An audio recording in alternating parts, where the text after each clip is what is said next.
Hail, be joyful. I'm excited to bring you just a little bit of a preview about the message that's coming up this Sunday.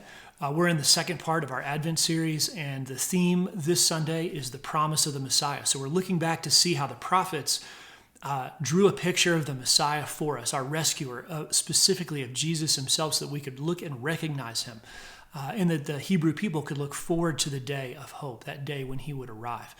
And this particular Sunday, the promise of the Messiah is the promise that was shown to Isaiah, Jeremiah, Ezekiel, Zechariah.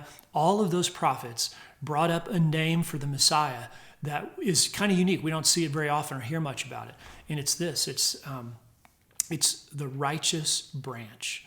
So the idea of a righteous branch has a lot of meaning. And before I try to break it out for you real briefly, I want to read to you the passage. This is Jeremiah 23, verse 5 and 6. Behold, the days are coming, declares the Lord, when I will raise up for David a righteous branch, and he shall reign as king, and deal wisely, and he'll execute justice and righteousness in the land. In his days, Judah will be saved, and Israel will dwell securely. And this is the name by which he will be called. The Lord is righteousness. So this righteous branch, what are some of the meanings behind it? Well, one is it's going to be a branch of the family of David. And we see that in this passage. It's a descendant of David. Second, he's going to be a king who delivers justice and righteousness and rules in such a way that he brings peace, and with a heart of mercy.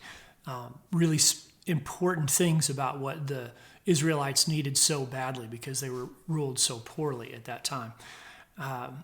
The imagery behind this is that it's like the branch is like a sprig of green, new, healthy growth that's coming out of a stump that's been cut down and burned and charred and is just struggling, and there's really no sign of life. But out of it comes this healthy new growth. And then God, we'll also read in the scripture, takes that new growth and plants it on a high mountain, and that grows into a tree that has the ability to host birds from all nations, all kinds of birds. And so the idea, the imagery there is that God is now reaching out beyond the Hebrew people to all kinds of people that will nest and rest and find peace in the arms of Christ.